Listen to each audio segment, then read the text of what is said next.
Okay, my name is Lopes and I'm running for Campaigns and Involvement Officer at this year's executive elections. I think you should place your vote for me because looking at the other candidates and myself, I think you'll agree that I am the most credible person in this race. I've got an election with real ideas and real promises which can be carried out. It's got real substance to it, and I think that's a big positive. I'm also one of the candidates with the large amounts of experience as well, given the situation. So I think you should vote for me. Okay, we'll look through your manifesto, Andre. Thanks for coming in. We'll chat about it. Shouldn't take too long. So you've got environmental stuff in there. Yeah. And the union's long-term objective is, in the very short term, because we're almost there, is to become the greenest union in the country. Right. And your idea is litter picking. I don't believe that's what it is. As we've seen in your manifesto, you've seen the students pick some litter up around the square, then we become greener. No, I don't believe that was. I think you've misinterpreted somewhat. I mean, it wasn't about kind of litter picking as such. It's more just the fact that I think we're sending the wrong message by having people go around the tables and collecting our rubbish for us. It's kind of making us think there's someone there that will clean up after us, and I think that's the wrong approach. You need to give students sort of reasons. Well, not reasons. You need to remove reasons why they wouldn't recycle. Really, you need to make it more obvious, more clear, more apparent. Almost make it fun. I kind of think. I mean, if you had like a bin and put like a big monster on the top which you threw rubbish into, I think you get people putting more recycling more there. Would you worry if you came in and then you took away the cleaners, that students wouldn't see it as you being green and trying to help them recycle, but just cost cutting?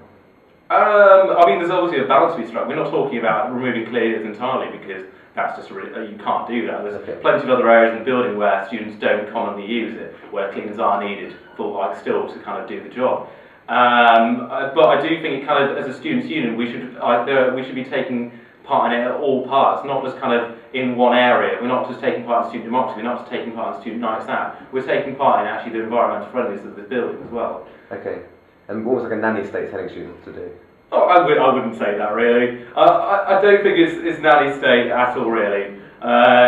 As I say, there's a balance to be struck. We're not telling people what to do. We're merely kind of saying, it's a good idea, so why not get involved? We're not saying you have to do it. Of course you don't. There's no law stopping you, so just give them reasons to do it.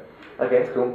You're union officer this year, and you've done lots of, you often bring up about getting involved in Parliament, and you've done some motions to Parliament about students getting involved. Yeah. How have you helped students get involved in this year in Parliament? So do you go out there, spread the word, like shout-outs, make sure people know that meetings are arriving? I haven't personally done any sort of lecture shout-outs as such. I mean, since becoming elected, I've discussed with friends a lot more about things, and even then, they do take on board what I've been saying. It does make them interested. So people that come to council, or Parliament, sorry, because you've asked or you've informed them about it, they've now taken the initiative to turn up.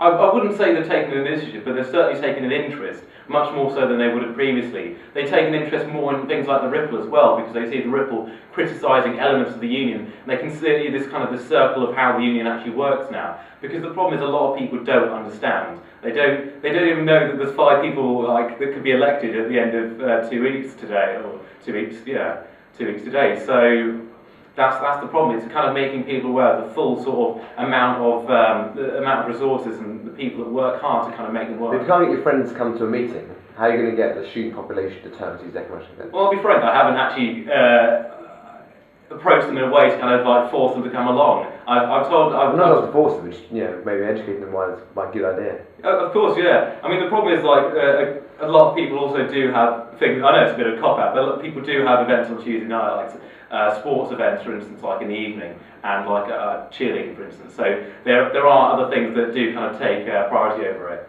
and at times the length of meetings as well does put people a little off, and so that's also something I'd want to consider.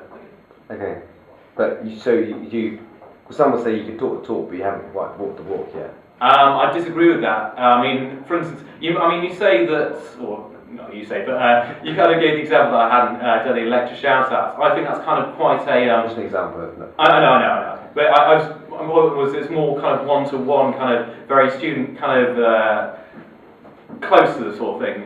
Whereas my proposal that was recently passed 2 weeks ago, it was much more of it could affect a lot more students. I've gone for the approach of kind of not try to target individual people and try to kind of get them to come along. It's more about kind of removing the barriers from the vast majority of students to get them to come along. Okay. Why is it so important to come to Parliament?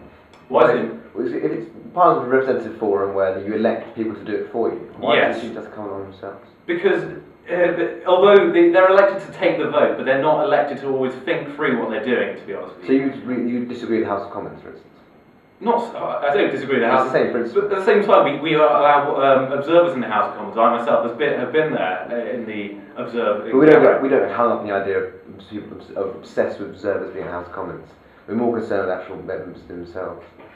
Okay, so essentially you're looking more towards accountability of people. I'm just asking you. You've got your big emphasis on shaking Parliament, more people turn up. Yes. I was wondering, that's really the right way to do about it. I believe so. I mean, I want to make it much more of a sort of. I hate to use the phrase, but like a debating arena, actually, where kind of high-level opinions are exchanged. I mean, I want it to become less of a shouting match and more of a kind of one where ideas which people hadn't considered do come through, and the more students that. So, in the history of how things have been, so let's take the last 3 years. Yes.